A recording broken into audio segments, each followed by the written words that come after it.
Olá! A igualdade material e a igualdade formal são uma subdivisão do princípio igualitário. Portanto, para entender bem essa dicotomia, você precisa saber em que consiste o princípio da igualdade.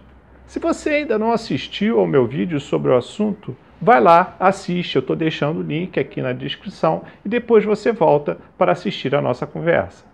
O princípio da igualdade se espalha por inúmeros subprincípios, como o da igualdade penal, a igualdade tributária, a igualdade desportiva, a igualdade jurisdicional, dentre outros. Mas todas essas espécies de igualdade descendem de uma ramificação comum, a da igualdade formal. Todos são iguais perante a lei. Esta é a expressão clássica que simboliza a igualdade formal. Ela reivindica um direito igual para todos, válido universalmente. O critério que iguala os homens é, portanto, a forma da aplicação da lei, que vale indistintamente aos que preencherem os requisitos previstos na sua hipótese de incidência, independente de sua condição social ou pessoal. A igualdade formal atua assim na eliminação de privilégios e discriminações, em que o Estado cegamente aplica a lei sem olhar a quem ela se destina, a fim de que uma pessoa não seja prejudicada ou beneficiada por ser alguém em específico. Ou seja, a igualdade formal é a irmã gêmea do princípio da impessoalidade. Na igualdade formal, há uma indiferença jurídica das diferenças. Significa dizer que as diferenças não são valorizadas nem desvalorizadas, não são tuteladas nem reprimidas, assim como não são protegidas nem violadas. O princípio da igualdade formal está previsto no artigo 5º caput da Constituição ao dizer que todos são iguais perante a lei, sem distinção de qualquer natureza. Mas o princípio da igualdade formal não implica em passar a mesma régua sobre todos igualmente, pois tratasse os homens sem levar em conta nenhuma das desigualdades de fato existentes conduziria a consequências absurdas, como seria, por exemplo, exigir-se serviço militar de crianças ou impor-se a cadeia a um deficiente mental que tenha cometido um delito. Eis então a igualdade formal numa frase. Para todos os indivíduos com as mesmas características, devem prever-se iguais situações ou resultados jurídicos. A igualdade formal se subdivide em dois âmbitos. O primeiro é o da igualdade perante a lei, comando dirigido ao aplicador da lei, seja juiz ou administrador público, que deverá aplicar as normas em vigor de maneira impessoal e uniforme a todos aqueles que se encontrem sob a sua incidência. O segundo é o da igualdade na lei, em que a ordem é dirigida ao legislador, que não deve criar discriminações ou tratamentos diferenciados baseados em fundamentos vedados pela Constituição, como no artigo 5º, inciso 31, que proíbe qualquer discriminação no tocante a salário e critérios de admissão do trabalhador portador de deficiência, ou no artigo 3º, inciso 4, que veda a existência de preconceitos de origem, raça, sexo, cor e idade, por exemplo. A igualdade consiste apenas numa relação.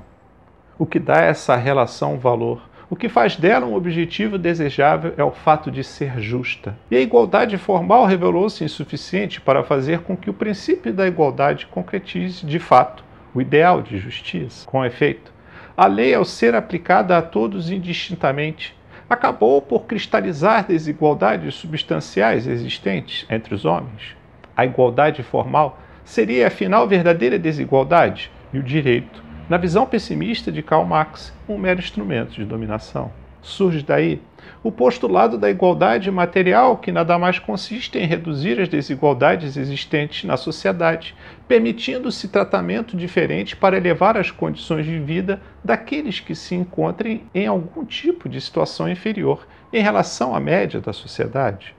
Como salienta Norberto Bobbio, toda vida social é considerada como uma grande competição para a obtenção de bens escassos, e com o objetivo de colocar todos os membros da sociedade em condições iguais de competição pelos bens da vida considerados essenciais, muitas vezes é necessário favorecer uns em detrimento de outros. O próprio Bobbio adverte que o princípio a cada um segundo a sua necessidade é considerado o mais igualitário de todos os princípios, já que se considera que os homens são mais iguais entre si com relação às necessidades do que com relação às suas capacidades. Temos como exemplos de aplicação da igualdade material a prioridade para idosos e gestantes em bancos e transportes públicos, a redução do imposto de renda para os mais pobres, a criação de cotas para negros ou deficientes em concurso, e etc. A igualdade material é assim mais do que o princípio.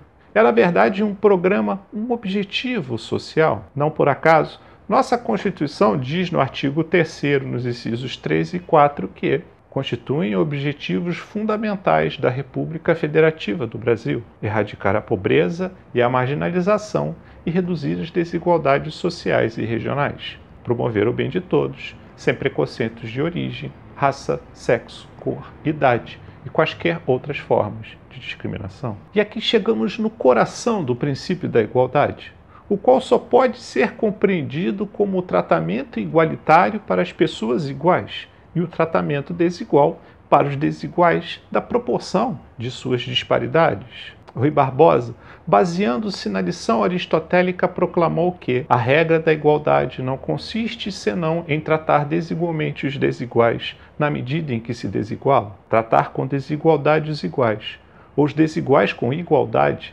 seria desigualdade flagrante, e não igualdade real. Eis o que significa a igualdade entre os homens. Ao mesmo tempo, um princípio, uma meta, talvez uma utopia, mas como já imaginavam os gregos pitagóricos, a igualdade é uma questão de justiça, onde por justo se entende um ideal de harmonia das partes de um todo, porque se considera que somente um todo ordenado tem a possibilidade de durar. E numa sociedade desigual nunca haverá harmonia, nunca será justa, embora uma sociedade entre seres iguais nunca conheça nem tempo, nem lugar, e talvez jamais conhecerá. Muito obrigado pela sua companhia, fiquem com Deus, e eu espero vocês no nosso próximo encontro.